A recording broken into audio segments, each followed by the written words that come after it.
Okay, perfect. I do apologize if I sound a little bit congested. I've come down with a bit of a cold. But I'll share my screen with everyone now. Uh,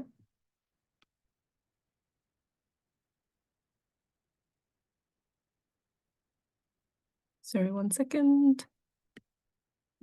Okay, fine. So I think we'll just get started, and I will try my best to monitor the chat as we're going along.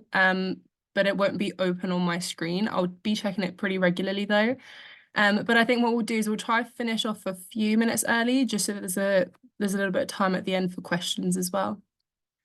There's just one question in the chat right now. Was the situational judgment meeting recorded? I'm pretty sure it was. When I went onto Zoom, I saw it as a recording. So I'm not sure if it's been uploaded yet by the Medicut team, but I'm pretty sure it's been recorded. So I'll ask and hopefully it'll get uploaded onto the website as soon as possible. Fine. So let's get started with decision making. Some of you may have been here for the other talk that I did, which was verbal reasoning. So I may have already met some of you. But if everyone could just put in the chat, like whether you've started your UCAT revision or not, just so I can gauge how much detail to go into on certain things and things like structure as well. So if you can just pop a few messages into the chat, that would be great.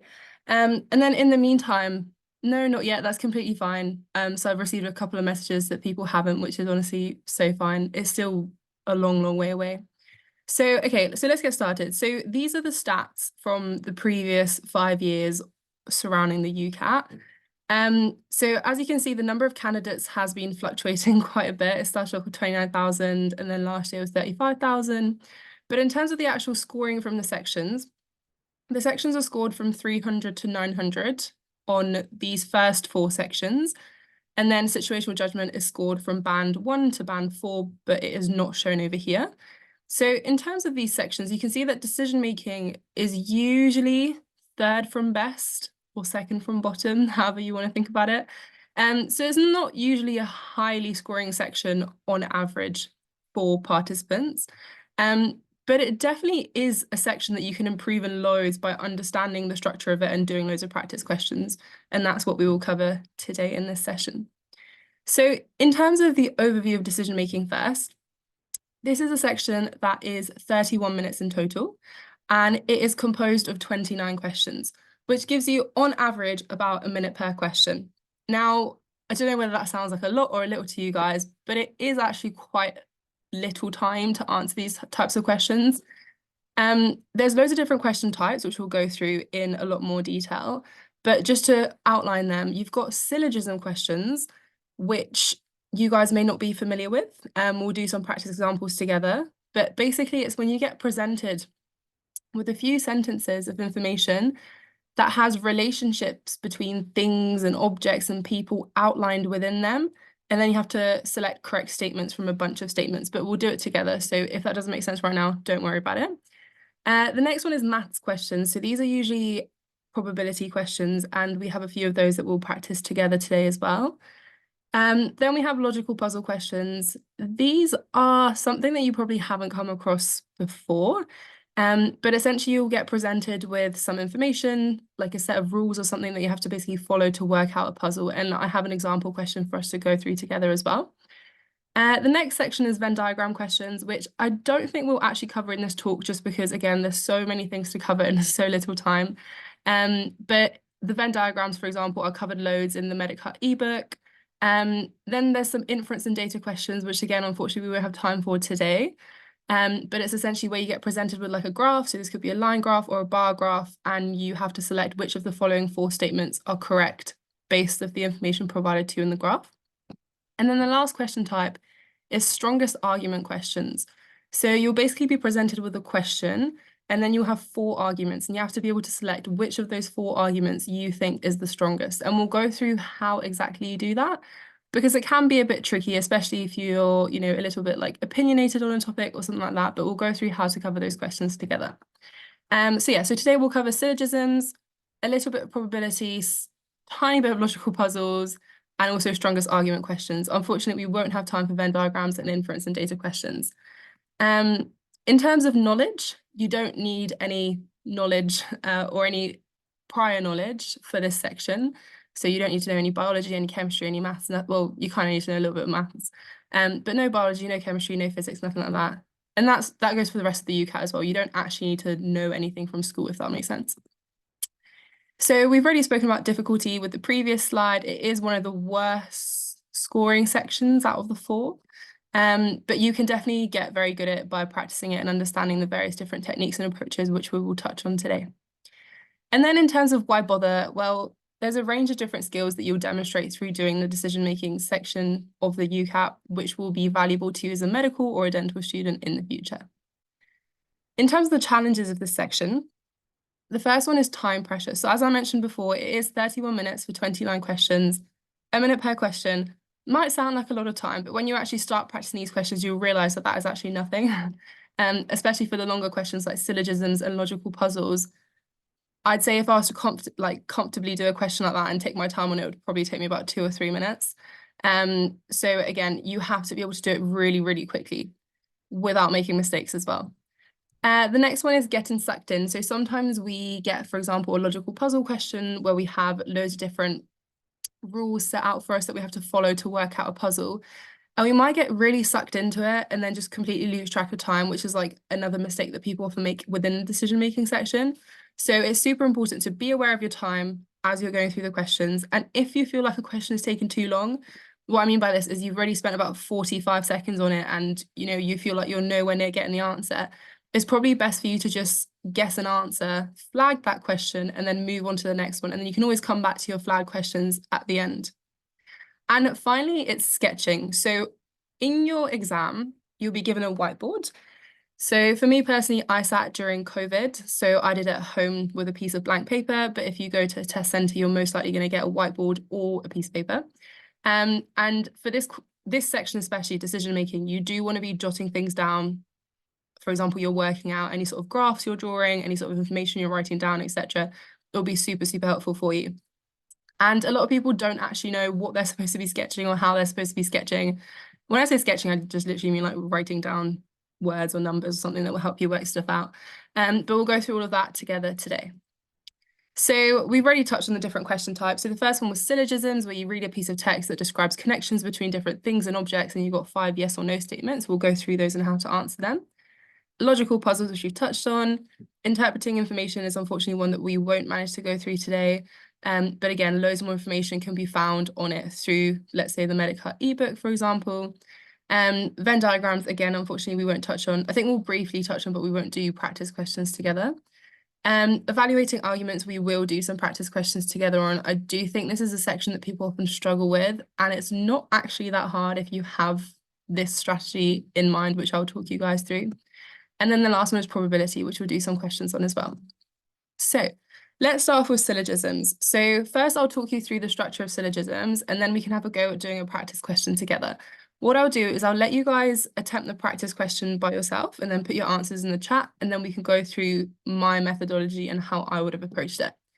So in terms of syllogism questions, this was supposed to come up like nicely one by one, but it's okay. So obviously you want to practice, you want to get good at them. There's loads of different question banks out there for you. So for me personally, when I was preparing for my UCAT, I used Medify, which is like a huge question bank with loads and loads of practice questions. And they also let you practice by question topics, which I think is really, really useful. So I use that. You also have hundreds of questions within the Medica ebook as well that you can practice on. You want to make it visual. So this is what I said earlier when I mentioned the whiteboard or the piece of paper. You want to be jotting stuff down if that helps you kind of see it in your head. If you're someone who doesn't visualize things on a piece of paper, that's completely fine. You can do it all in your head if that's what's easier for you. Remember, it's not really like a one approach fits all for the UCAT. We suggest ideas to you guys, but you don't necessarily have to take them on if that's not something that works for you. And then remember your approach. So for example, for syllogisms specifically, I really recommend drawing Venn diagrams when answering the questions. It might not make any sense right now, but when we go on to doing the question, hopefully it'll make a little bit more sense. And then pay attention to the qualifiers as well, or in other words, the keywords within the question. So things like all, few, none, some, etc., all very valuable words, because if you get an example of a statement which says all cats are animals versus some cats are animals, that completely changes the meaning of that sentence and will completely change what your answer will be to the yes or no question. So make sure you pay attention to those keywords as well. So just a little bit more information on the actual syllogism questions, also known as drawing conclusion questions. So you will get like a text, which will literally be like 2-3 sentences outlining some relationships, and you'll get 5 yes/no questions to answer. You have to focus on the links between the characters or the items provided to you, and ideally we recommend doing this using a Venn diagram. It works for most people. If you get between 0 and 3 correct answers, unfortunately you get no marks, which is really mean because 3 out of 5 in my head is still pretty good. If you get 4 out of 5 correct, you'll get 1 mark, and if you get 5 out of 5 correct, you get an equivalent of 2 marks for that particular question. And then in terms of qualifiers, we've already touched on, so pay attention to them. And I'll talk a little bit more about qualifiers when we actually do the practice question. But sometimes for syllogism questions, because they're so time consuming, they might be the questions that you decide to guess in your exam and flag and move on. And there's actually a really smart way of guessing using your qualifiers. So I'll talk you through that a little bit later on today. And obviously watch out for negatives as well. Sometimes it's really easy to miss like a no or a not in a sentence, but again, it will completely change the meaning. So do pay attention to that. And just because all of A equals B does not mean all of B equals A. So what I mean by that is just because all cats are animals does not mean that all animals are cats. I know that might seem really straightforward and really obvious, and you might be like, why is she even saying that? However, for the syllogism questions, sometimes in the question stem, you won't be provided with names of things or objects that you know or you're familiar with or that exist. You might get provided with names of places that you've never heard of or like made up names. And when that does happen, if it says that A equals B, you in your head might assume that B equals A just because you don't know what those things are and you can't make that logical assumption. So yeah, just pay attention to that, and we'll go through a practice question later on which really highlights this point. Just quickly touching on Venn diagrams, because this will be quite relevant to the explanation later on. Essentially, it's all quite straightforward. It's like GCSE maths. If no X are Y, there's no overlap between the two entities at all. If some X are Y, then they do overlap in the middle. If all X are Y, so in this case, all pigeons are birds, the circle for pigeons will be within the circle for birds. However, again, this does not mean that all birds are pigeons. So pay attention to that. And again, I know it sounds really obvious, but this is how people get caught out most of the time. Some X are Y and some Y are Z are also a mistake that a lot of people make within this subsection. So some people assume that because some cars are trucks and some trucks are lorries, surely that must mean that some cars are lorries. Not necessarily, and that's obviously shown to you here by the Venn diagram. So make sure that you look out for things like that. And sometimes without drawing a Venn diagram and without knowing what these words mean, you might jump to the assumption that some cars are lorries. So it's very important to draw Venn diagrams where you can for these questions. Some X are Y and all Y are Z. So some oranges are fruit, therefore they overlap. And then all fruit are flowers. So the fruit is all within flowers. All Y are X and all Z are X. This is another one where people often make mistakes, especially when presented with words of things that they don't know. They might assume that because all cats are pets and all dogs are pets, surely that must mean that some cats are dogs or some dogs are cats, or that they somehow overlap. Again, not necessarily, and that's shown by the Venn diagram here. And then finally, all hens are chickens, but no chickens are roosters. From that, you can therefore draw the assumption that no hens are roosters because they don't overlap. And those are the kind of things that you'll be doing for these question types. So let's go through an example together. This one is really simple. We'll do it together. And then the next one's a little bit harder, and I'll give you guys a few minutes to go off and do it by yourself. Hopefully you have some sort of piece of paper on you or a pen. If not, that's fine. You'll have time to grab it later on if you do want to attempt the question. So what I'll do is I'll draw on this one so you can actually see it and do it with me. So some chocolates are biscuits. Again, this is an easy question. I do appreciate it, but it's just for the purpose of showing you how to approach it. So some chocolates are biscuits would mean that the circle for chocolates, which we can label CH, must in some way overlap with the circle for biscuits. Hopefully that makes sense. We have covered that first sentence together. Some chocolates are biscuits. It then says some biscuits are foxes. So again, be careful. Don't necessarily draw your next circle over here because you don't know whether the foxes are also chocolates, but you would draw it over here, overlapping the biscuits and the foxes. And then it says all foxes are Cadbury's, and therefore we'll put a big circle around foxes. I know that's not very even, but forgive me. So that's basically what our Venn diagram would look like, and that's what you would draw on your whiteboard or your piece of paper. And then we can go through the questions together. So the first one says some foxes are chocolates. So you would look to see whether foxes and chocolates overlap, which they don't, and therefore the answer is no. Now, an important thing for these types of questions is that you can't make assumptions. So some foxes are chocolates. Technically, they could be because it never said in the questions that they can't be. And technically, foxes could potentially be over here. That is a possibility. However, because it wasn't made clear in the question, we can't assume that. And therefore, the answer for that would be no. The next one says some Cadbury's are chocolates. So we look at Cadbury's and we look at chocolates. We see that they can't overlap. And therefore, the answer is no. The next one is all biscuits are foxes. So we look at biscuits and we look at foxes. Well, all of biscuits is not within foxes, and therefore all biscuits are not foxes. And then the last one says some biscuits are Cadbury's. So we can see that biscuits and Cadbury's do overlap because it's the biscuits which are foxes that are also Cadbury's. And therefore the answer for that is a yes. Hopefully that makes sense. That's basically how you would approach a syllogism question using Venn diagrams. I'm just going to have a quick look on the chat and just see if there's any questions on this one. Do feel free to send questions in the chat now, by the way, if you do have any.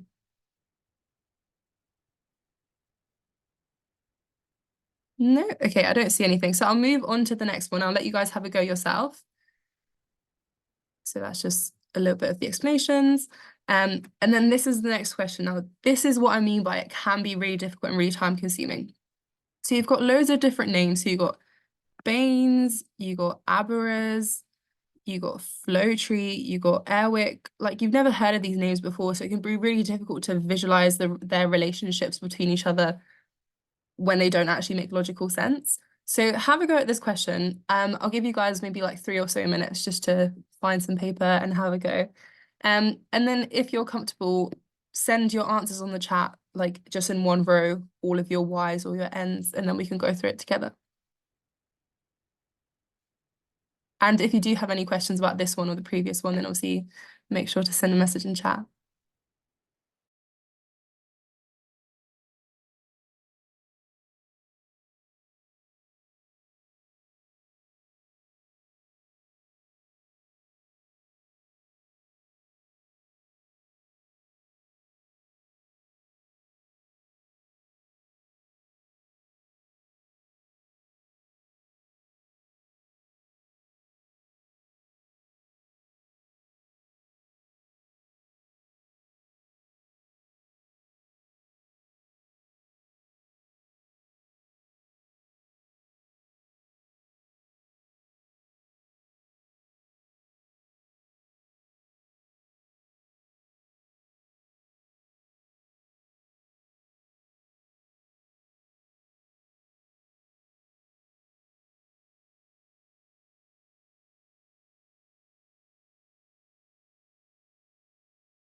I'll give you guys like another minute and a half just to have a go.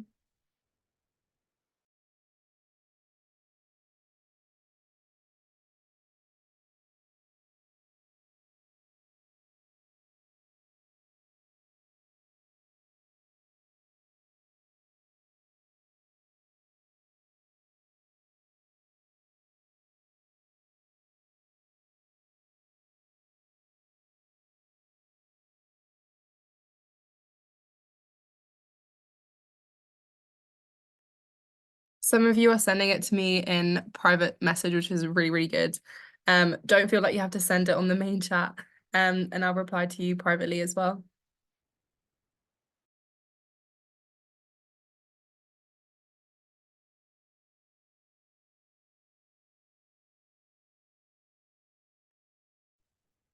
Okay, I'll give you just a couple more seconds. I've had 6 or so replies.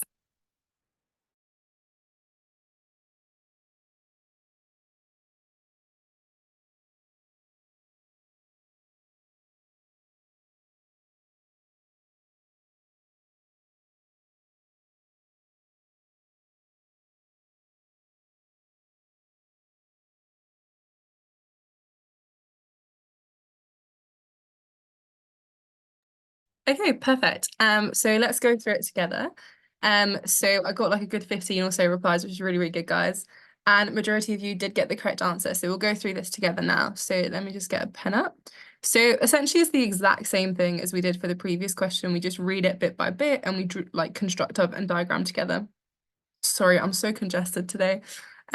So Baines is a town in the district of Aberystwyth. So what we're going to do is we're going to draw a circle for Baines, which we're going to label B. An important thing here is make sure you don't use full names, only use abbreviations. Again, speed is super important for these questions. Same goes for logical puzzles later on. We don't want to be using full names, just abbreviations. So Baines is a town in the district of Aberystwyth, and therefore Baines we're going to put completely within Aberystwyth. Fine. And then it says there are a few houses in Aberystwyth that are not in Baines, which makes sense because it's the whole little bit outside here. So that's fine. We can ignore that because essentially we've already accounted for it. But some of these houses are in the borough of Flowtree. So if we just read up to here and read that there are a few houses in Aberystwyth that are not in Baines, which is this bit outside here, but some of these houses are in the borough of Flowtree, we might draw a circle like this and call that F. However, the next sentence says that a few houses in Baines are also in Flowtree, and therefore our circle for F should actually like go all the way into Baines. So I'm just gonna rub that out and draw the correct circle for F. So this might have been an area where some of you potentially made a mistake, perhaps. So that would be represented by F. And then it says many houses in Airwick are in the borough of Flowtree, but none of them are in the district of Aberystwyth. And therefore we're going to draw another circle over here, which just overlaps with Flowtree, but does not go into the circle with A. And we are going to call that E for Airwick.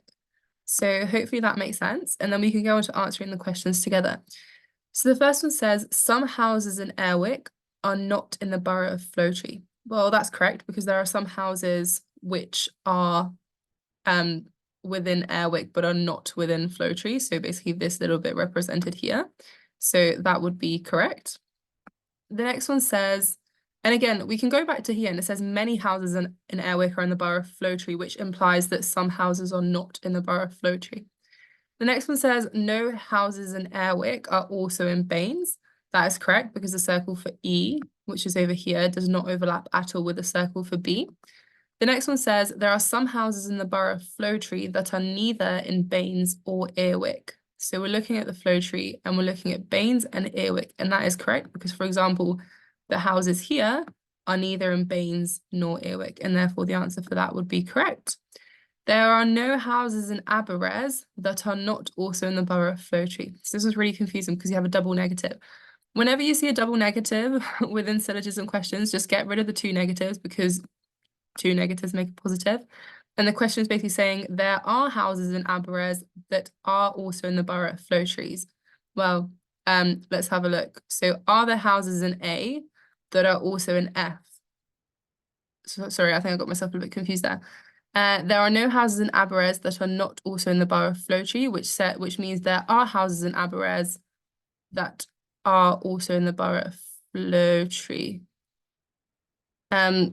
Apologies. I got myself a little bit muddled up for that one. Let me just rub that out. Let's just move on to the next one because my brain just lagged there a little bit, but I'll come back to it. All houses in Aberystwyth are also in the borough of Flowtree. So we look at the houses in Aberystwyth, and not all of them are also in the borough of flow tree. Only some of them are in the borough of flow tree, which is represented by this area here, and therefore the answer for that is no. And then just going back to that one, there are no houses in Aberystwyth that are not also in the borough of flow tree. Well, there are houses in Aberystwyth that are not also in flow tree, and that's represented by all these houses here, and therefore the correct answer for that one would be a no. Apologies about that. I just had a little bit of a brain lag there. But fine. So well done to everyone in the chat who did get that one correct. I just had a question about the previous one, which I'll go back to really, really quickly. So someone in the chat asked for this question. I'm just going to get rid of these. They said, if some biscuits are foxes and some chocolates are biscuits, how are the foxes not potentially chocolates? So let's just quickly draw that out. So if some biscuits are foxes, so these are these two circles that we've drawn here, and some chocolates are biscuits, which are these two circles that we've drawn here, why is chocolates and foxes not overlapping? So the answer to that is it could be overlapping, but because it doesn't directly state it in the question, we can't make that sort of assumption. So that's what I meant earlier when I said you can't make assumptions for these types of questions. You can only go maximally with the information given to you. So although you're correct, chocolates could also be foxes. Because it's not proven to us within the question, we can't assume it, and therefore we can't include that within our Venn diagram. So hopefully that all makes sense. Okay, fine. So let's move on to the next one. So good, yes, yes, yes, no, no. Oh, and just to quickly touch on qualifiers, we're running a little bit behind time, but that's okay. Soft qualifiers are things like some, sometimes, etc. And then hard qualifiers are things like no, all, every. As a rule, it doesn't work all the time, but if you were to guess in your exam, because you don't want to waste time on the question, you just want to move on to the next one, but you want to have like a smart guess, I would say for soft qualifiers, try to guess yes. And then for hard qualifiers, try to guess no. So in this case, if you followed this rule, soft qualifier would have guessed yes, you would have gotten the correct answer. Hard qualifier, you would have guessed no, so you'd have gotten the incorrect answer. Soft qualifier, you would have guessed yes, that's correct. Hard qualifier, you would have guessed no, so that would be correct. And then hard qualifier, you would have guessed no, so that would be correct. So you would have gotten 4 out of 5 marks, which is still really good. Again, doesn't work for every single question ever.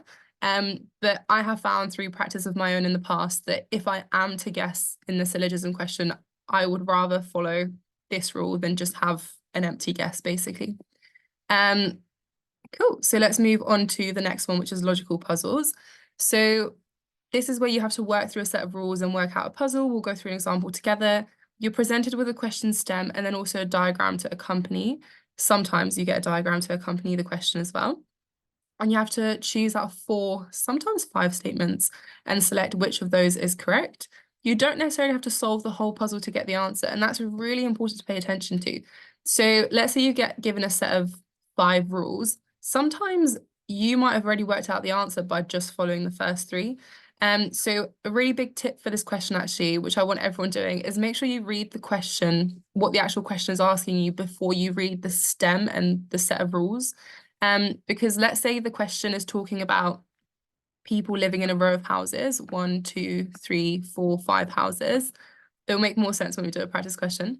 Let's say there's people living in a row of houses and the question says, work out who lives in the first house on the left. What I would do is I'd read that question first, circle this one over here so I know that's what I'm looking for, and then start looking at my rules and applying them. Because if I read the first rule and let's say I work out who lives here and who lives here, and then the second rule, I work out who lives here, that's it. I'm completely done for the question. I don't even have to, work out who lives in the 3rd and 5th house because I am done and I've got my answer. And again, it will help you save time. So make sure that you know what the question is asking you before you go on and just kind of jump the gun and start working out through the different rules. Eliminate answer options as you go. So obviously, if you know that this person lives in the 2nd house and this person lives in the 4th house, they obviously can't live in the 1st house. So they won't be your correct answer option. Just because something's possible does not mean it's certain. That kind of goes back to what we were going through just a little bit earlier on with the Cadburys and the chocolates and stuff. Just because something's a possibility does not mean you can assume that it's definitely true for sure, and therefore you just can't assume for logical puzzles as well.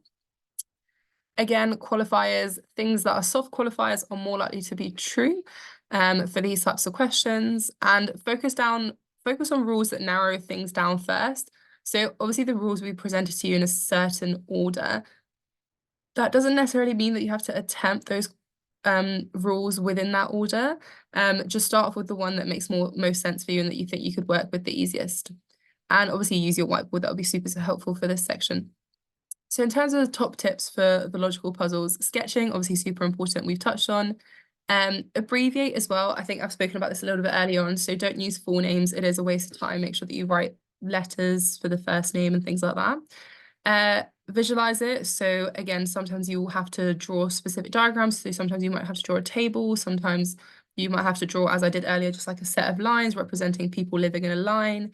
Sometimes you may have to draw little positions that like represent people sitting around a table, like a round table. Again, varies, but you'll get more used to it as you do more practice questions. Always start off with the easy clue or the easy rule first. You don't have to approach it in the order that's provided to you, piece by piece. And again, process of elimination. And don't forget to read the question first before you begin going through the different rules given to you. So read the question carefully, do the easy stuff first, answer the question, make sure that you're looking at it from the right perspective. So earlier when I showed you a row of houses, that was, well, the little lines that I drew, let's say, represented a row of houses. Sometimes the question might be describing the view from the front. Sometimes it might be describing the view from the back garden. So it's obviously really important for you to keep that in mind.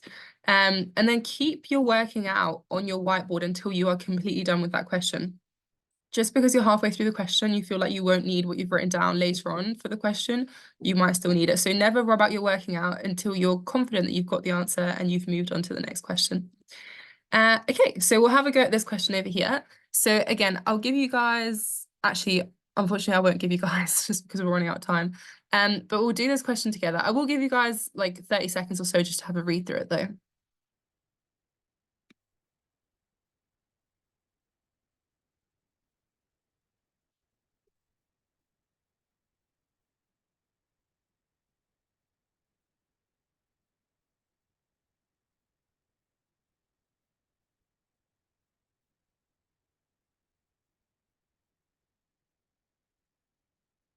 Okay, so let's have a go at going through this one together. So I'm just going to get a pen.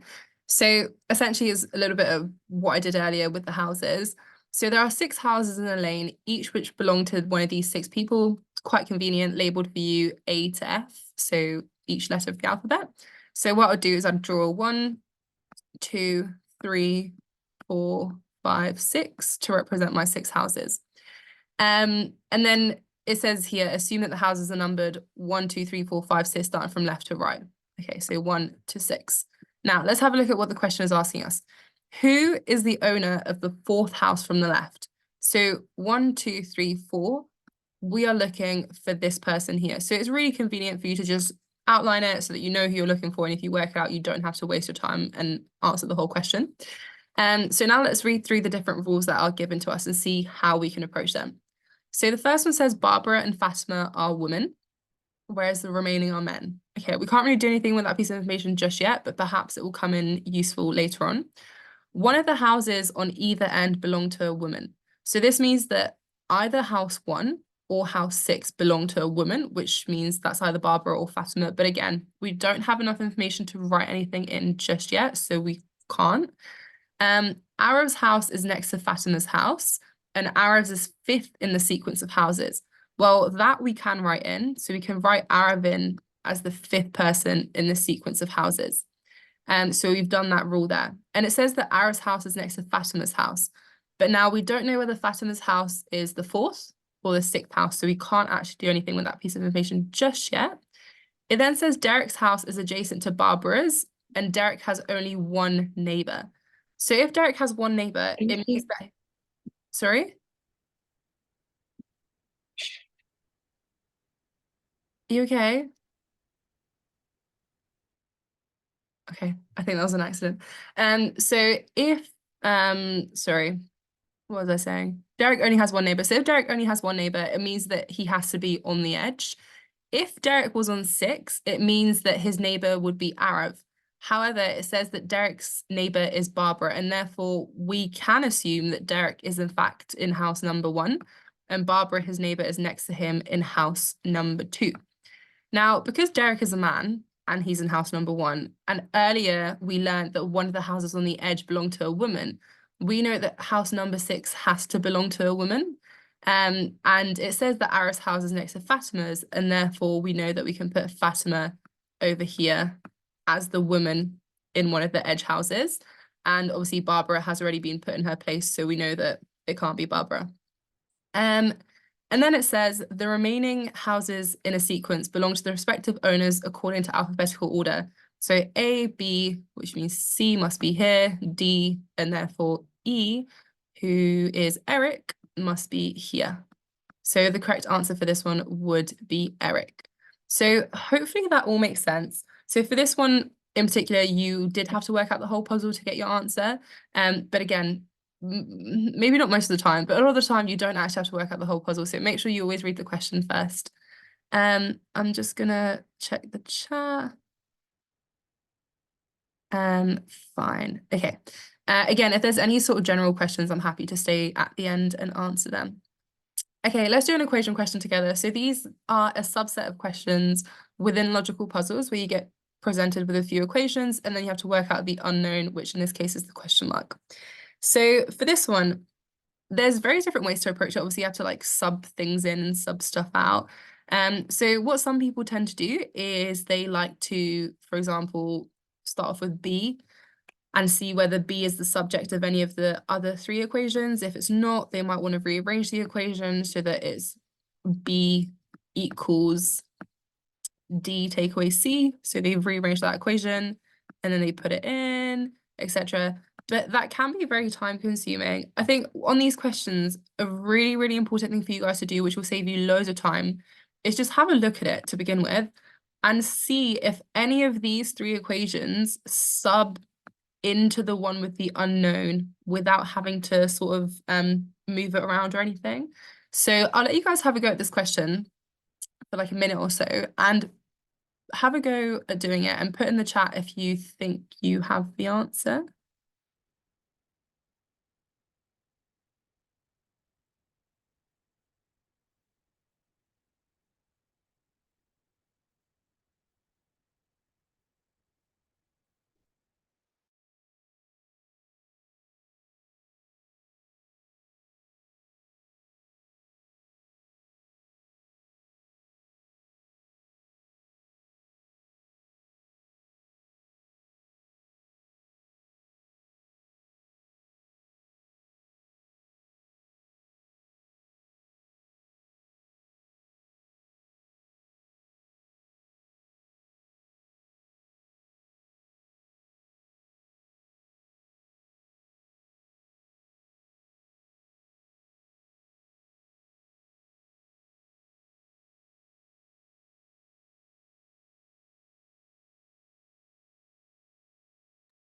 Okay, perfect. Well done for everyone in the chat who has put A.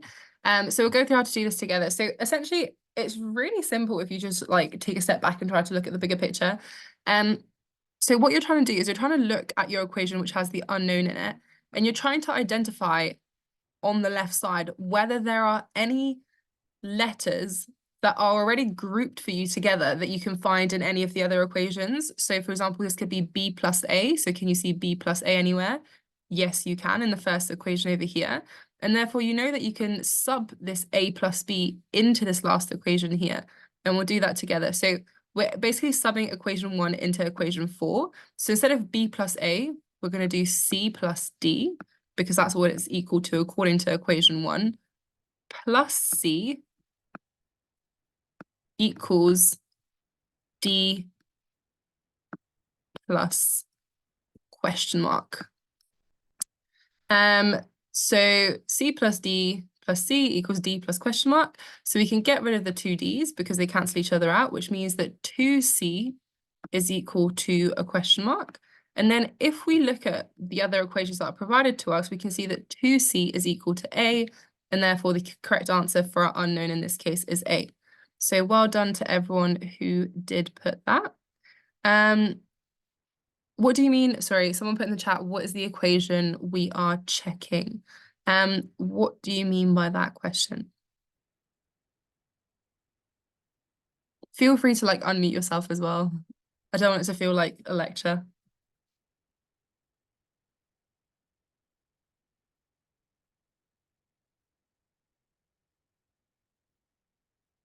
Okay, don't worry.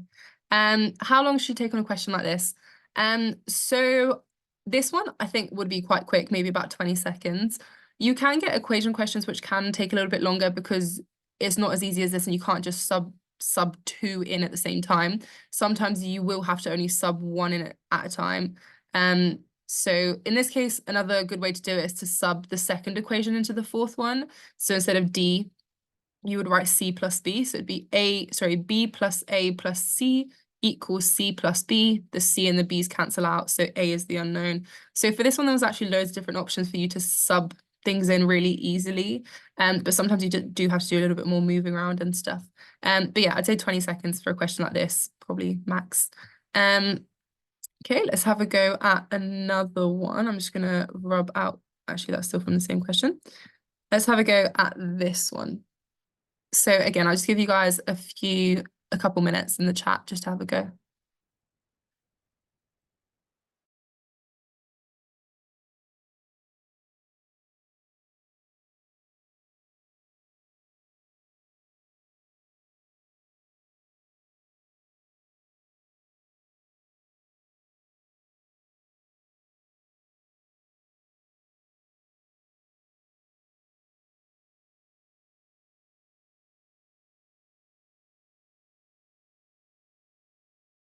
Well done. So some of you are starting to get the correct answer. I'll just do a couple more seconds so everyone can actually have a go at it.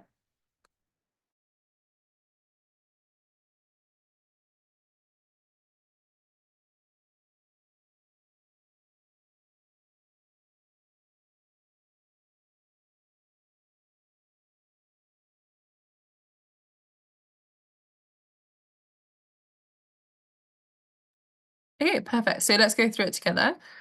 So again, you're focusing on the bottom equation here because it's the one that has your unknown in it. And then you want to either sub in a banana, sub in an orange, sub in two oranges, whatever you prefer. You're always going to get the answer in the end.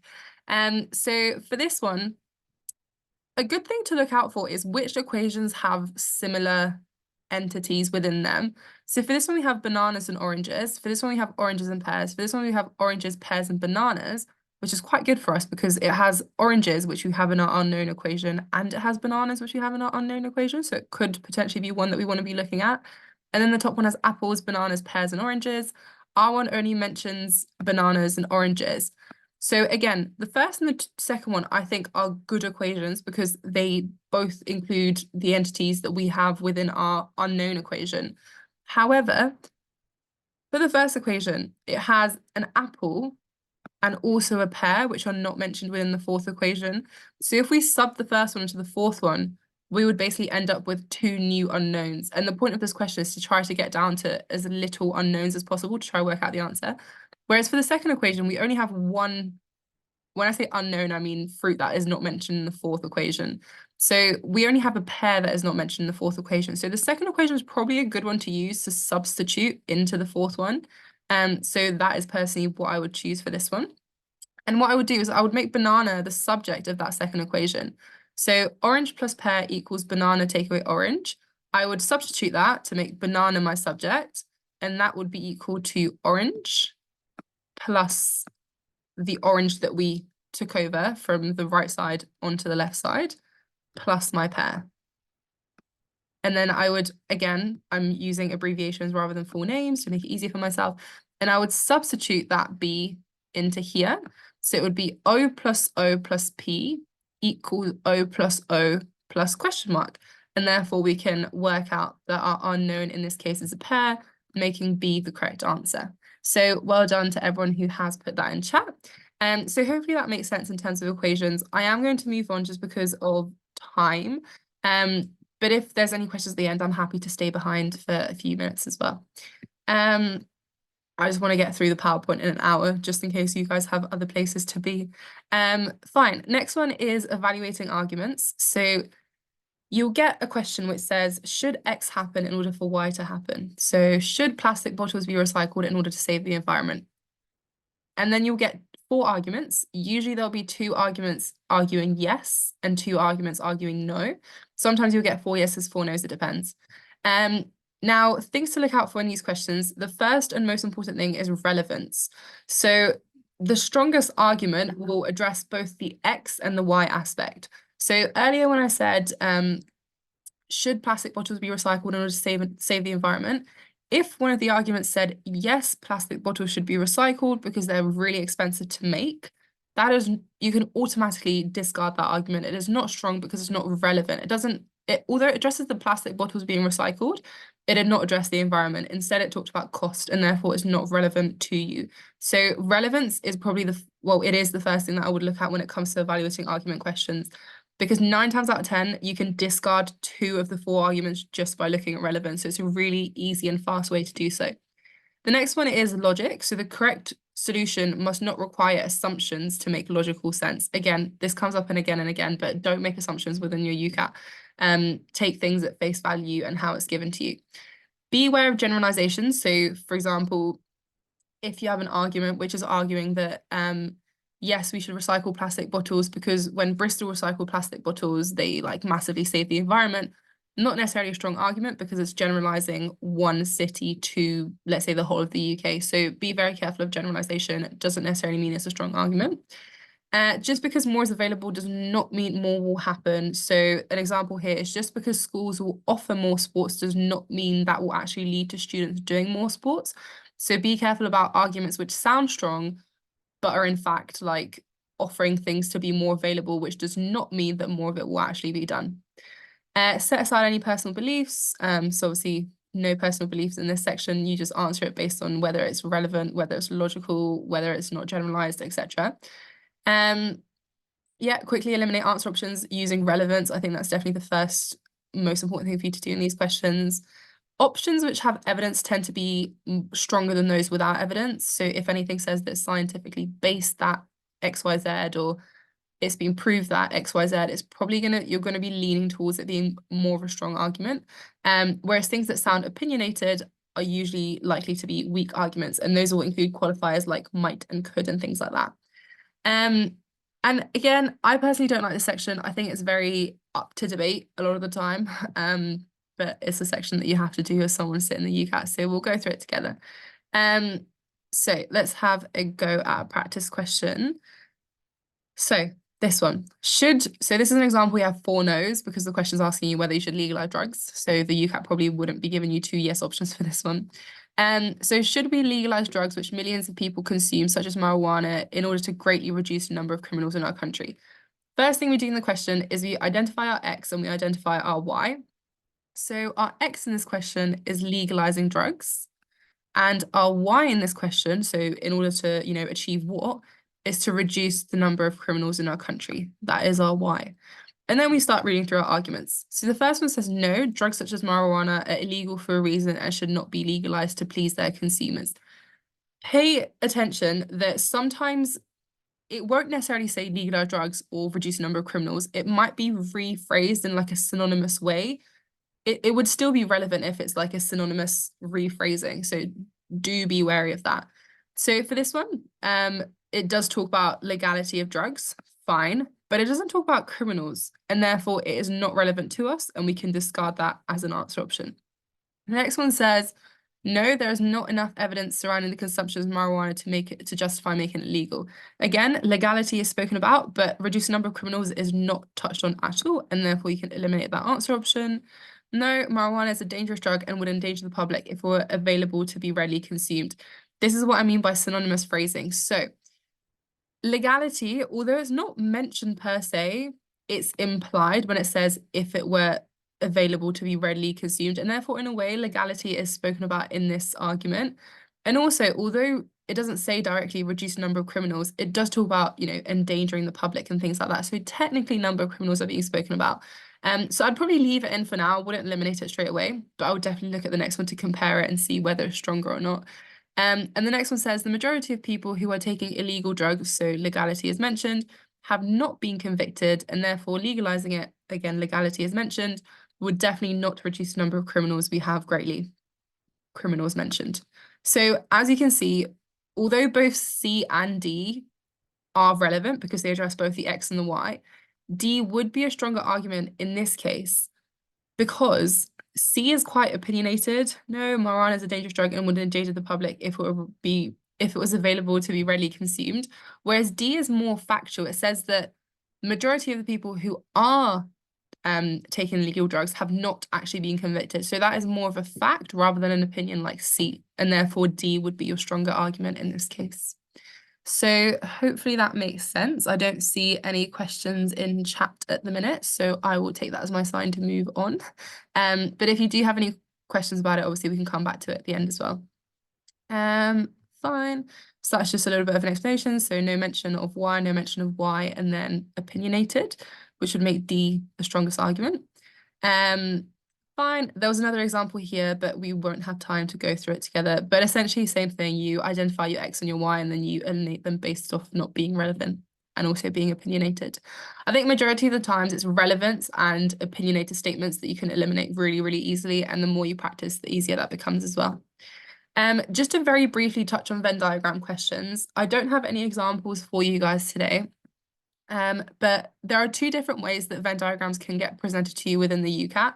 So the first way is when you have a Venn diagram within the question stem and you have to look at it, find a number or add a few numbers and then answer the question.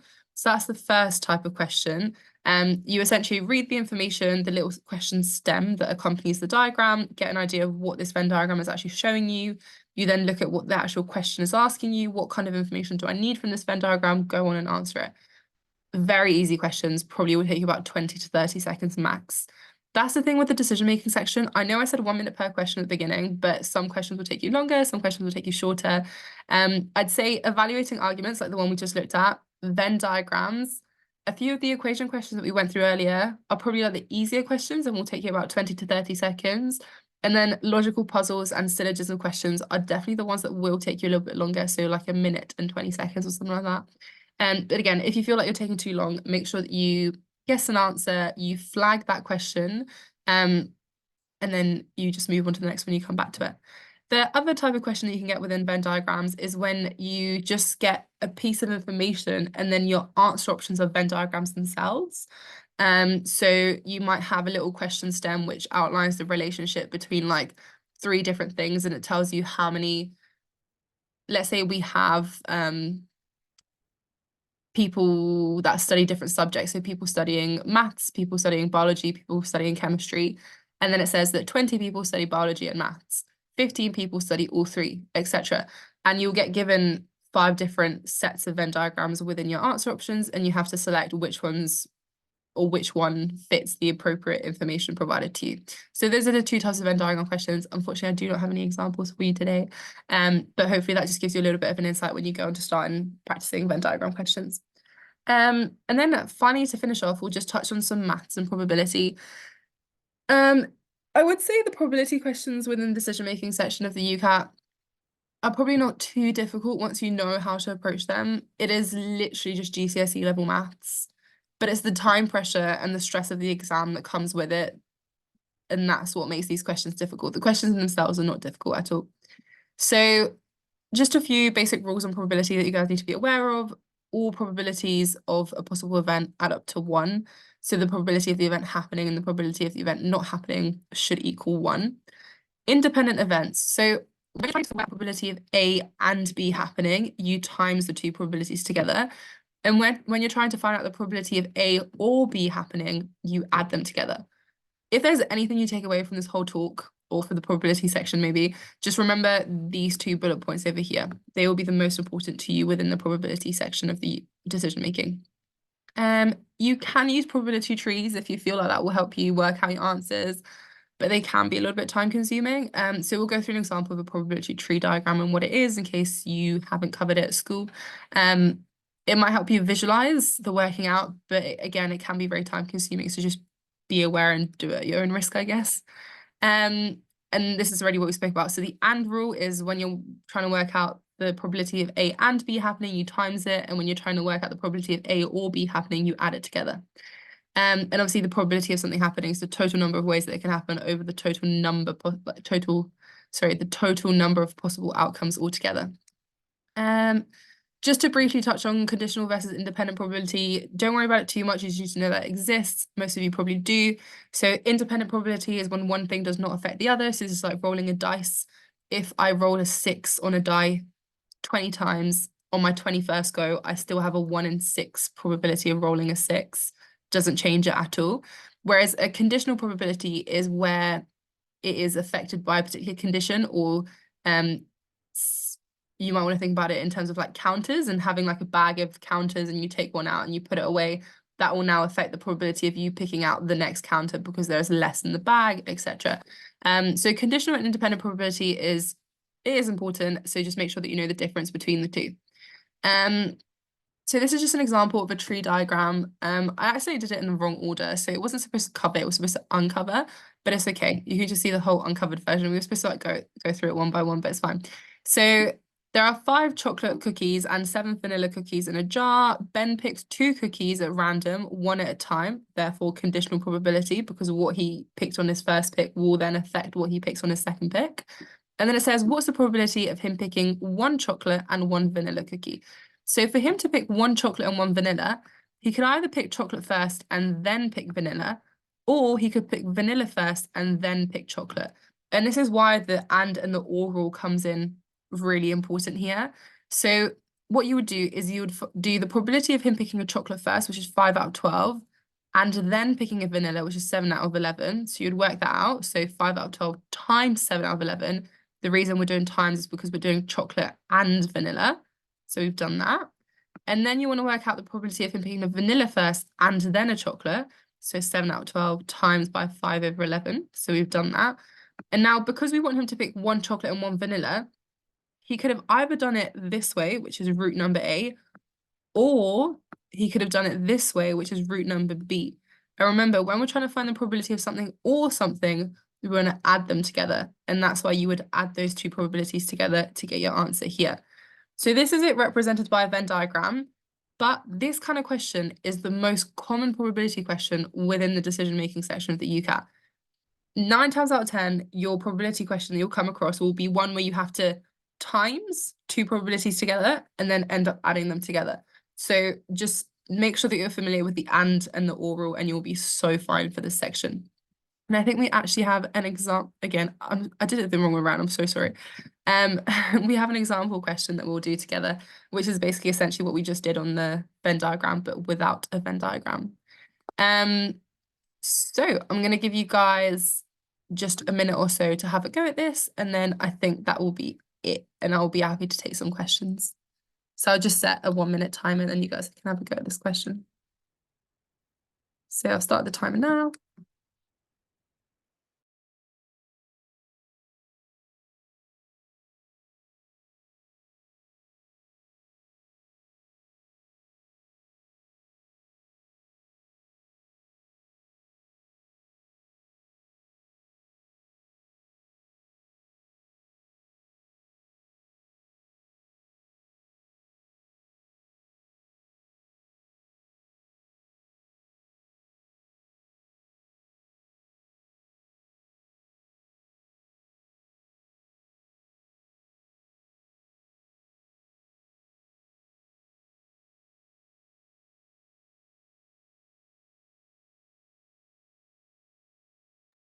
About 15 more seconds. So if you do have an answer, feel free to send it in chat. You can send it to me privately as well if you don't want to send it in front of everyone.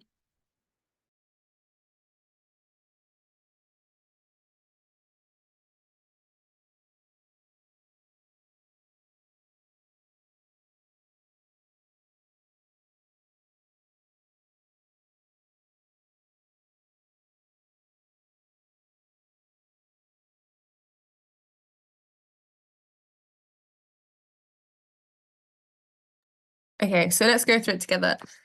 So just so you guys are aware, that was 1:30 on the timer. So if you were having a go at this question, that just gives you an idea of kind of how long it would have taken you. But well done to everyone who put B, that is the correct answer. So we'll go through it together now. And again, this is the most common type of probability question that you will be given within your decision-making section. So it says, Jason has a small box and a large box. Both boxes contain pens, which are either red or blue. There are 15 pens in the large box, of which 5 are red and therefore 10 are blue. And there are 2 red pens in the small box, which contains a total of 10 pens, which means that 8 of them must be blue. It then says Rishabh asks Jason to pick 1 pen from the large box and 1 from the small box. What is the probability of Jason picking 1 red and 1 blue pen? So in order for him to pick 1 red and 1 blue, he will either pick a blue from his first one and a red from his second one. So a blue from the big one and a red from the small one. Or he will pick a red from the big one and a blue from the small one. So remember, we're doing blue and red, and therefore we're going to be timesing these together. Red and blue, and therefore timesing them together. But because we either want option A or option B, we will have to add the 2 probabilities that we get together. So for the first one, picking a blue from the first box, so it's 15 pens, of which 5 are red, and therefore we can assume that 10 of those are blue, 10 out of 15, times by a red from the small box. So you know that there are 2 red pens in the small box out of a total of 10 pens. We're timesing them together because we want blue and red, and we get a total of 20 over 150. And obviously you can narrow it down to 2 out of 15, or you can do that later at the end, completely up to you. Or we can do the second option where we do the red in the first one, which is 5 out of 15. You don't really have to look at the text anymore. You can just look based off the equations that you've written above. Also, this is something you can do in your head. You don't have to write this down on a piece of paper if you don't want to. You can just write down the end number. It's completely up to you. It depends how well or how not so well you remember numbers in your head. But you would do red from the first box, which is 5 out of 15, times by blue in the second box, which would be 8 out of 10. And then when you times these together, you get a total of 40 over 150. And then remember, because it's either going to be the first option or the second option, we are going to add these 2 equations together. So add them, and we will get a total of 60 out of 150, which will be the same as 6 out of 15. So I'm just going to write 60 out of 150 here, in case any of you are like screenshotting and stuff and you want it to make sense later on. But hopefully that all makes sense. So again, just please get really familiar with the and the oral, because it will come up again and again and again. And the more you're familiar with it, the faster you'll be able to answer these questions, and the more time you have for more difficult questions like syllogisms and logical puzzles, etc. Cool. So just to finish up, some top tips to finish off the talk is basically make sure you start early. So I think this year it's open from July till September, your UCAT, when you can sit it. I personally sat it towards the end of August, so I spent most of my summer after my mocks revising for my UCAT. Again, completely up to you, depends on your other extracurriculars and stuff. But I'd say giving yourself 2 months of revision would be obviously really good, so that's loads of time. It means that you can start off with no time pressure. You can just start off familiarizing yourself with questions, and then later on you can start practicing under time constraint. But again, it's just what's feasible for you. But start as early as you can. Make sure that you're speedy.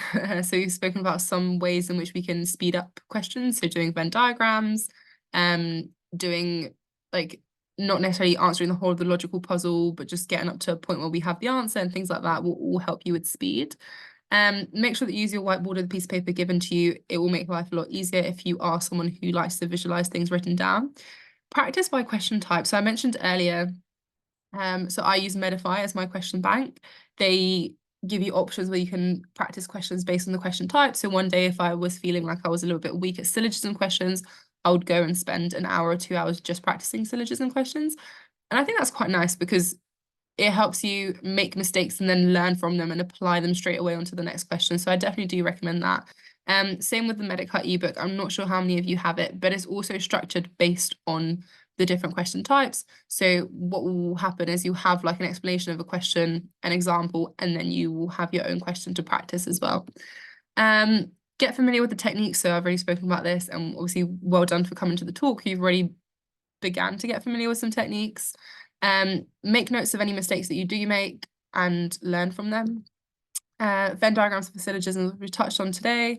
Guess, flag, and move on. So there is a flagging option within your UCAT exam where you can flag a question, and then when you've finished answering all the questions, you can go back to purely the flagged questions. And then the last one is be smart with your guesses. So remember to look out for qualifiers and things like that. Yeah, that's essentially it. And for more sort of help with your UCAT and stuff like that, you can obviously visit the Medicut website. It's this little section here that says UCAT. There's a range of things that we offer. So the Medicut ebook is a big one that loads of people really use and really love. We also have like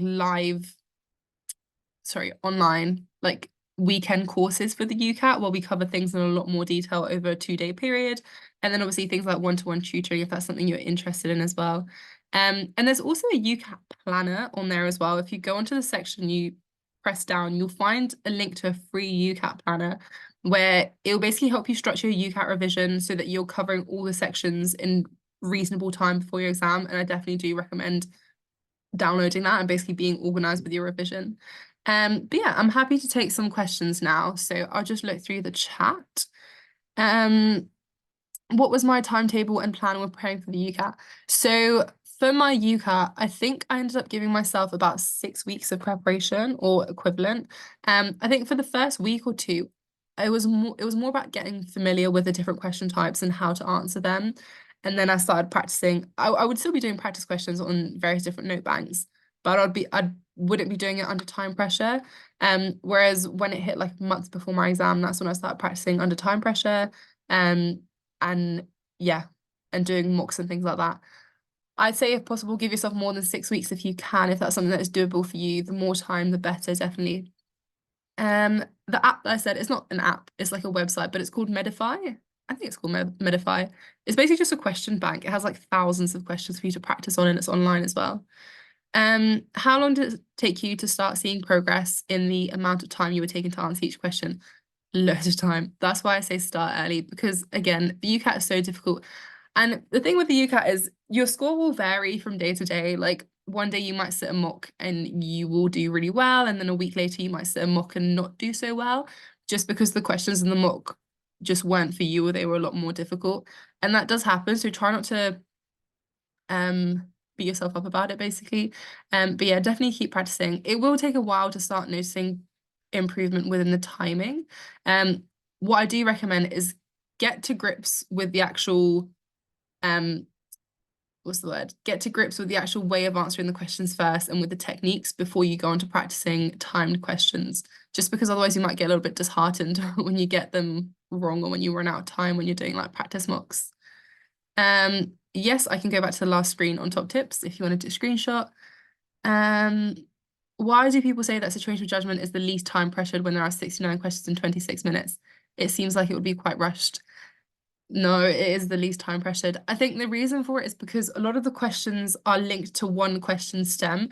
So you will get given a question stem which outlines a situation, and yet you will be given like 4 or 5 questions for that question stem. So you've already read your question stem or your little paragraph, and it's really easy for you to answer the questions really quickly. And also for situational judgment, there's no like working out involved. I'm not sure if you guys, I mean, you've already had a talk on situational judgment, but it's literally when you get presented with a scenario and then you get a question, which is like, how appropriate is it for you as the medical student to prescribe medications to the patient? Very inappropriate because you're not trained to do so. I think as long as you read your GMC and you learn what the duties of the different professionals are, so what are your duties as a medical student, what are the duties of a doctor, what are the duties of a dentist, etc., you will be able to answer those questions really quickly because it'll just be like second nature to you. Like you will just know whether it's like, yes, that's a fact, or no, they can't do that or they're not qualified to do that. Did you use multiple question banks or just one? So Medicut ebook, Medify, and also the actual UCAT official website. I personally didn't use it, but people do say that it is good. So I would say look at that. Is over preparing bad? No, I don't think so. I think preparing as much as you can is definitely really good, but burning yourself out is bad. So you can, depends what you mean by over preparing. I think you can prepare a lot without burning yourself out, as long as, again, you start early, you space out really well. Like when I say start 2 months before, I'm not saying do it every single day. I mean, start 2 months before and do it 3 times a week to begin with. And then when your exam is a month away, start doing like, an hour every day or something. And then when your exam is 2 weeks away, start doing 2 hours every single day. Honestly, it's just completely up to you. But I think the earlier you start and the slower you go is probably better for you in terms of not burning yourself out. Fine. What did I get in the UCAT? So my UCAT was 4 years ago, and I don't remember off the top of my head, but it was within the top decile, and it was just under 3,000. I think it was like 2,900 and something. I'm not quite sure off the top of my head. No worries. Where do we access the recordings? They should be on the Medic Hut website, I think. If you go under like free resources and then webinars, I was told that they were going to be there, but I'm not 100% certain. Someone said, could you answer this, please, in terms of the houses in the alphabetical order? Okay, I think people already started answering it, but I'll go back to it really quickly just so it makes more sense. So that was for the logical puzzle question. Just go back. So, okay, so we had this question and we got to this bit where C and E wasn't in there yet. We worked everything else out. And then the sentence here said that the remaining houses in the sequence belong to their respective owners according to alphabetical order.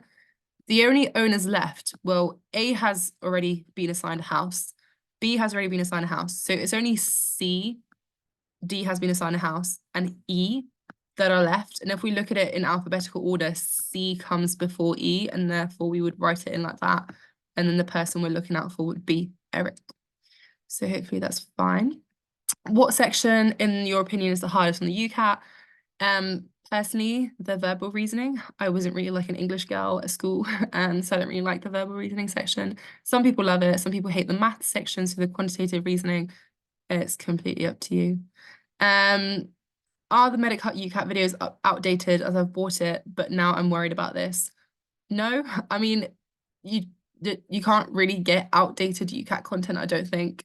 The questions that are within the UCAT will be the same year on year. So whatever content you have, even if it's from like 5 years ago, would still definitely be very relevant and very helpful to you in terms of preparing for your UCAT exam. Do you think we can do UCAT prep successfully without paying for online resources and only using free ones?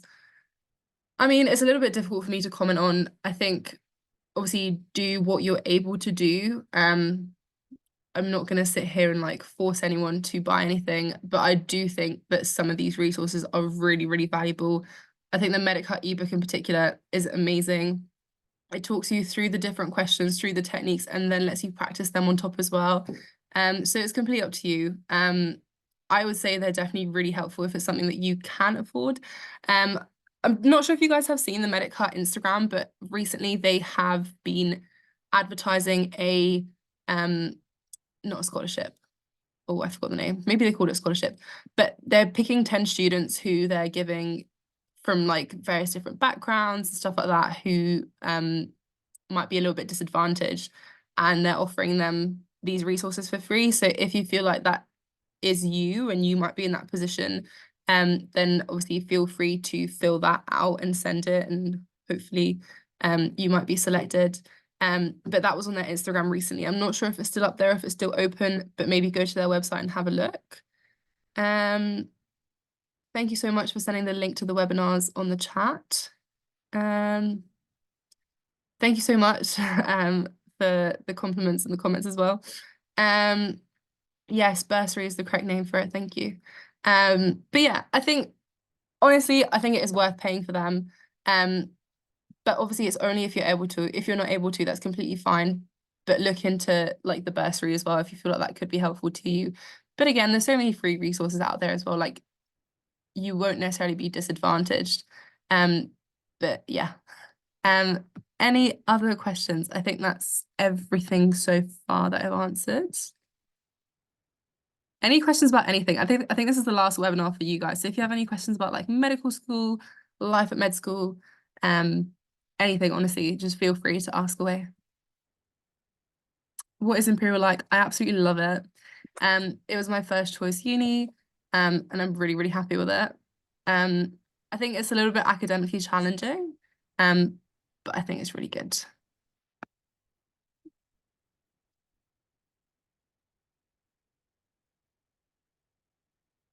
Um,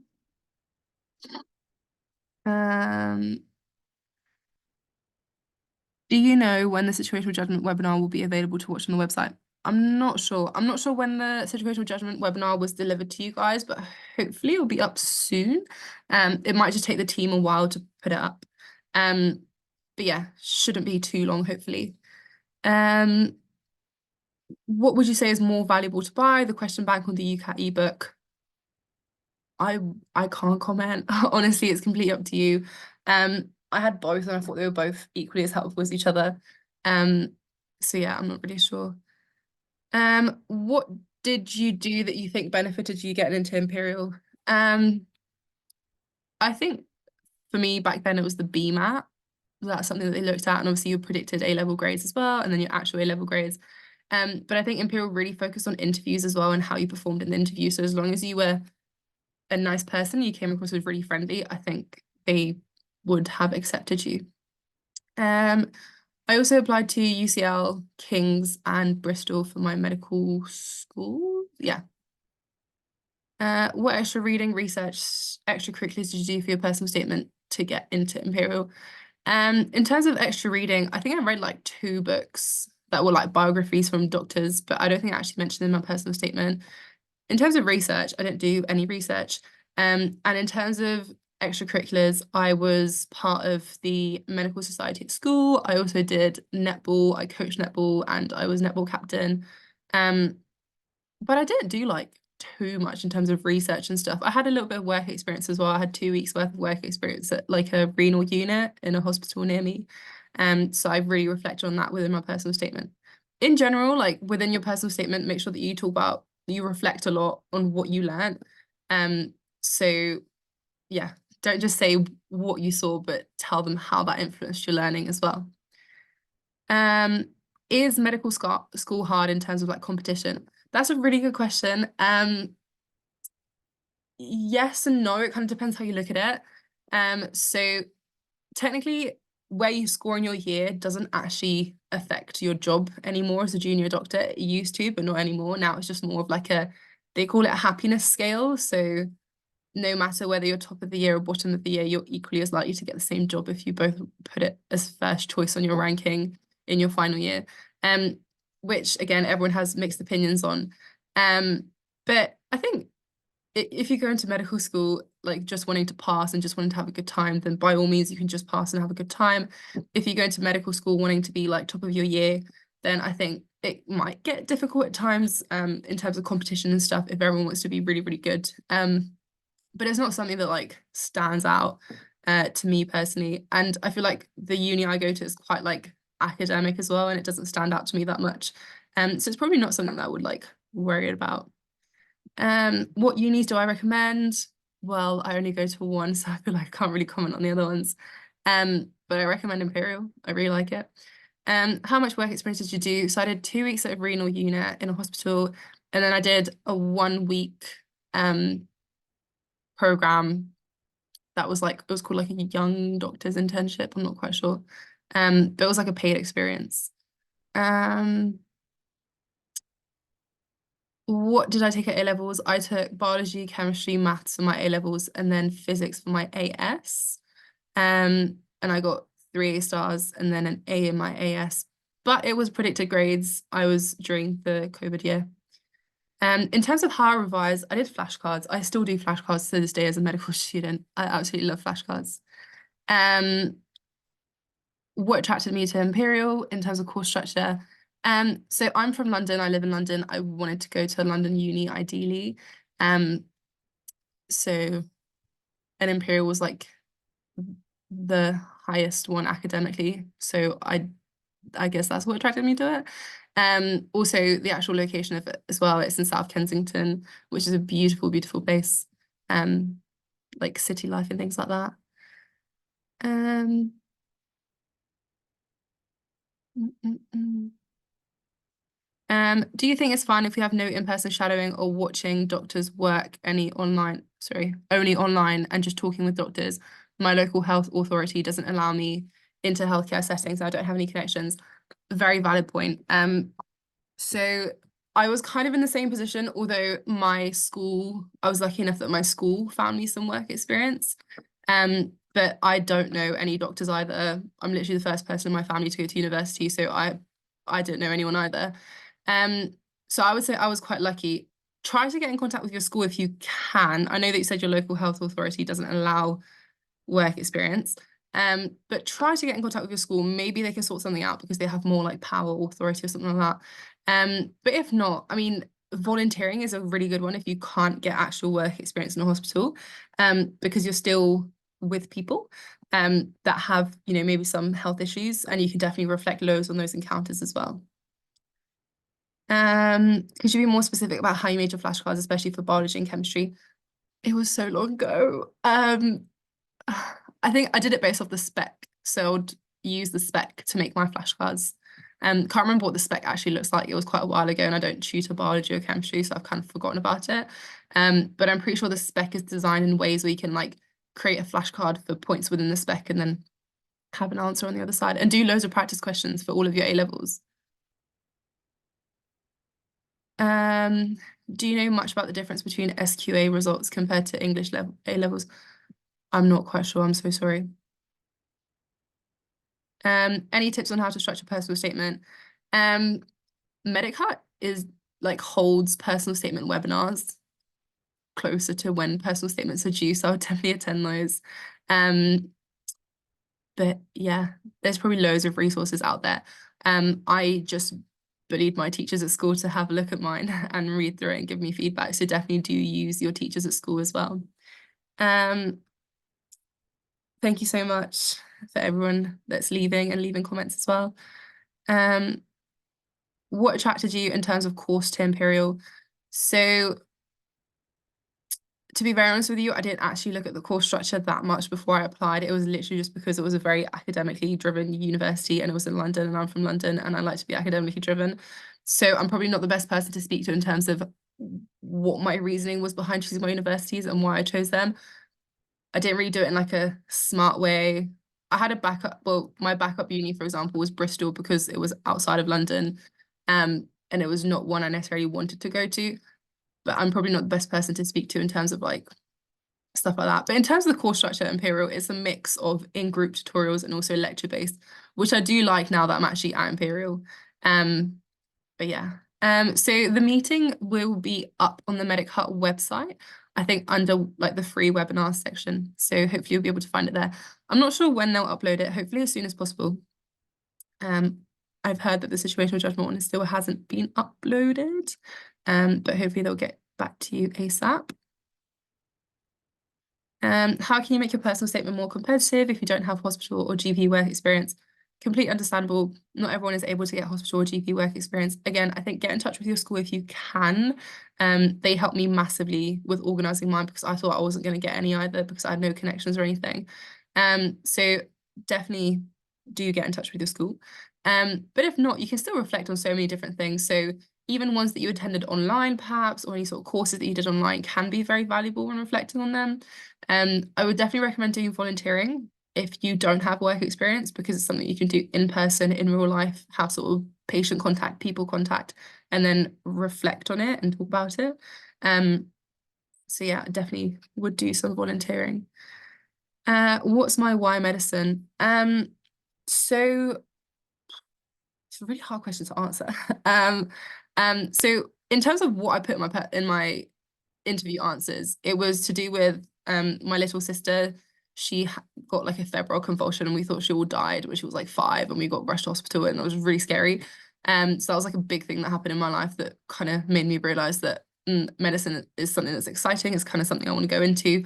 I'm the kind of person that really likes a challenge. I love a challenge. So medicine is really challenging. It's like problem solving, things like that. I feel like you can never get bored. And then also it's just really academically stimulating. And I'm someone who likes that. And then obviously like the people contact as well. I just don't see myself working like a 9-to-5 office job ever. So I think I just chose medicine for that reason. And then also obviously like I just always really enjoyed biology and stuff. What would I like to specialize in? I'm only in my 3rd year out of 6 years. So I'm not quite sure. When I went into medicine, I wanted to be a neurosurgeon. I changed my mind about 20 times since then. I now want to be a cardiothoracic surgeon, but it literally changes every single week. So yeah, I'm not too sure. You don't have to be sure of what you want to go into just yet. You probably won't even be sure when you're a junior doctor. How do you write your why medicine, your personal statement in a unique way when everyone mostly has the same reasons without getting into too personal details? Good question. It's honestly really hard, I think. In terms of your why medicine question, make sure that you have like 2 to 3 reasons for it. And make sure you link them to yourself. And I think that's super important. So if you say that you want to study medicine because you like problem solving, why is it that you like problem solving? What is it about problem solving that you like? When have you previously shown problem solving and how have you been good at it and things like that? So whenever you list a reason, always link it back to yourself because remember, you are trying to sell yourself within this interview slash personal statement. Um, so yeah, definitely do that. And also make sure you appreciate the challenges of medicine as well in your personal statement. So after you finish writing everything, you can do a little conclusion, which is like, although I'm aware of the challenges with medicine, such as the long hours and the difficult patients, etc., I am confident that I will be suited to this course because of X, Y, Z. So make sure that you do appreciate that medicine is also a very challenging career. But yeah, in terms of the first paragraph, just try to link it to yourself as much as you can with your why medicine answer. Um, Fine. There's only 20 of you left on here, so well done if you've made it this far. If any of you want to unmute yourself and ask questions, that's completely fine as well. I literally feel like I'm holding a lecture. I don't want to feel like I'm holding a lecture. But I don't see any more questions in chat, so I'm just going to give it like a minute or so. And if there's no more questions in chat or from you guys unmuting yourselves, then I think that'll be it. Also, not sure if you're aware, Medic Hut have a TikTok. It's called @MedicHut. As in like the sign Medic Hut, where I will try my best to post as many TikToks this UCAT season as possible for you guys, to help you prepare. So do check that out. Loads of tips and tricks on there as well. I didn't personally link back to my A levels in my personal statement, but you can if you want to. I'd say in terms of structure, have an introduction in terms of why medicine, have some work experience, have some extracurriculars, have some relaxation stuff. So what do you do for relaxation, sports, etc., and then have like a little conclusion where you appreciate the different challenges. Would you say you have more or less free time in medical school compared to A levels? Honestly, less, but that's because I feel like I'm doing more at medical school than majority of people. So I like I like to be academically challenged, if that makes sense. So I am the kind of person who wants to be scoring within the top 10% of the year group and things like that, which will obviously mean that you have to be studying more often and stuff. And I also play netball 5 times a week and like go to the gym quite often as well. So I would say I have less free time, but that's also just completely my own fault, if that makes sense. Like I could just take on less and have more free time. So I wouldn't worry about it in terms of like, oh, will I have less free time at medical school? You probably won't unless you drastically change your extracurriculars and stuff. If you could go back to A levels, would you? I don't really have A levels. It was during COVID year, so I don't really know. But I loved being in sixth form and like the little sixth form block and stuff like that. So yeah, I'd go back for the memories. What's a portfolio? Did I say portfolio at one point? I don't think I did. Or are you just asking in general? So I don't think I said portfolio.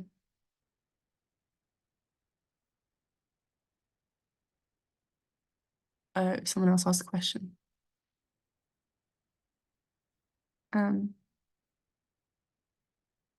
Okay, well, from what I understand a portfolio to be, it's just more like probably more relevant as a medical student, but if you conduct any sort of research or you do any quality improvement projects during any of your placements in hospital and things like that, you can submit like abstracts to conferences and whatever sort of research you're doing or any sort of achievements that you have. I think that's the kind of stuff you would put on your portfolio. I'm not 100% certain, but I'd probably think of a portfolio like a LinkedIn profile. You just want to put all your achievements on there. But yeah, I'm not 100%. I don't have a portfolio. What are the opportunities for academic achievement or research at Imperial? There's so many. In both first, second, and third year, you do like research programs and things like that. So there's loads for you if you do want to go to Imperial. And if you do apply to Imperial, make sure that you mention research within your interview because they will absolutely love you for that. Thank you so much. What chose me not to apply to Oxford? Because I wanted to stay in London. I literally wanted to stay in London. And I thought that it would be safe to have two BMAT and two UCAT unis instead of three BMAT. Yeah, that's it. And also, I don't know, I'm like a city girl. Like I loved like the look of Imperial and the location of Imperial compared to like Oxford or Cambridge. Um, yeah. What type of research for interviews would you recommend mentioning? Um, Not necessarily mentioning research that you've done, but just mentioning research that you're looking forward to. So if they ask you a question about the course structure, you can be like, and I'm aware that you guys have so many opportunities for research at this university, which I would be super excited to participate in, because you're really interested in research. So yeah, I don't mean research that you've done yourself or you've read about. I mean more in terms of like saying that, I'm aware that you guys have research opportunities available. Did I mention any research on my personal statement, or did you mean more like looking forward to research in terms of medicine? I didn't do any research. I didn't do an EPQ. I didn't do any of that. So I didn't have any research going into medical school, and that won't put you at a disadvantage at all. Loads of people think that it does. It won't. But obviously, if you do it, that's good for you and your self-development as well. What would you say was my strongest aspect of my application? Probably my interviews, I think. Um, I'm not sure. They don't really break it down for you.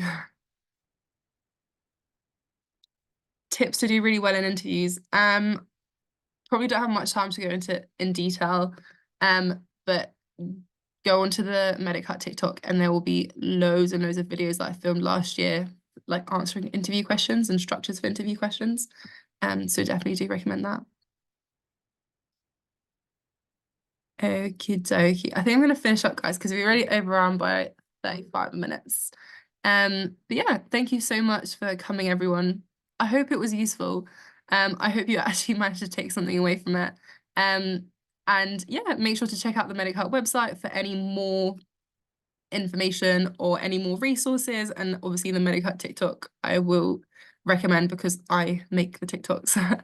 But yeah, have a lovely rest of your evening, everyone, and thank you so much for coming. Bye.